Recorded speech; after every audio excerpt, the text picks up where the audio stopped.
పంజాబ్ విసిరిన ఉగ్రవాదం, కశ్మీర్లో ఆత్మాహుతి దాడి, సిఆర్పీఎఫ్ పై కారు బాంబు, దారి కాచి జైషే దొంగ దెబ్బ. 2547 మంది సిఆర్పీఎఫ్ జవాన్లు 78 వాహనాల భారీ క్యాన్వాయ్తో జమ్మూ నుంచి శ్రీనగర్ లోయకు విధి నిర్వహణకు పయనమయ్యారు. మరికొద్ది సేపట్లో వారు శ్రీనగర్ చేరేవారు. అంతలోనే మృత్యువు కబళించింది.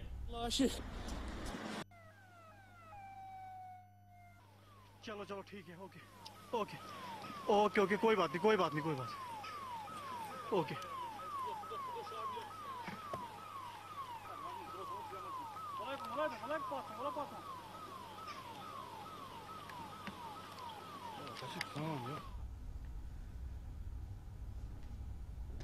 మూడు 350 కిలోల పేలుడు పదార్థాలు నింపిన కారు వేగంగా దూసుకొచ్చి 39 మంది జవాన్లున్న క్యాన్వాయ్లోని ఓ బస్సును ఢీకొట్టింది.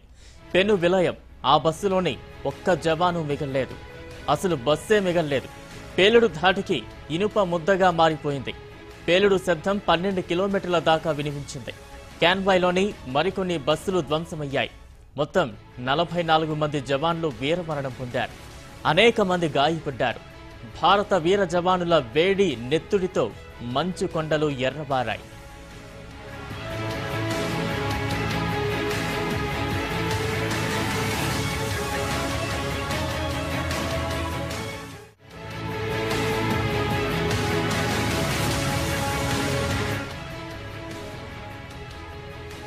పాక్ ప్రేరేపిత ఉగ్రవాద తండా కశ్మీర్పై విసిరిన పంజాబ్ ఫలితమిది.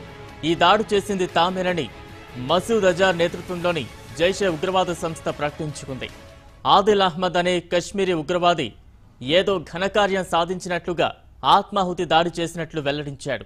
2001లో జమ్మూ కాశ్మీర్ శాసనసభపై కారు బాంబు దాడి తర్వాత ఆ తరహా దాడి జరగడం ఇదే మొదటిసారి. ఈ దాడిని ప్రధానమంత్రి నరేంద్ర మోదీ సహా రాజకీయ అగ్రనేతలంతా ఖండించారు. భద్రతా దళాల త్యాగాలు వృధాగా పోవని ప్రధాని స్పష్టం చేశారు. हमारा आदेश नहीं सर जाने आपका वो गाड़ियों तक जाना है यार। आप देखो यार, आप वहाँ से सारे आ रहे हैं यार, हमारी नौकरी है यार। नो सर, अरे नो सर प्लीज, हमको आदेश नहीं मिला। हमें आदेश मिल जाएगा, हम बोल देंगे। और यार आगे इंसान से खड़े हैं, वो मसला नहीं है। हम आपके साथ हैं, हमने वही प्लीज बोला वही ना सर, हम अभी पूछ लेते हैं आपको, फिर हम बता देते। प्लीज सर प्लीज प्लीज आप मत लिया कर, हम अभी बात कर रहे हो, फिर आपको जाने देने का तो फिर आप बात करो जल्दी यार, हमें लेट हो रहा है ना, न्यूज का टाइम हमें हो रहा है यार। आगे बंदे शूट कर रहे हैं।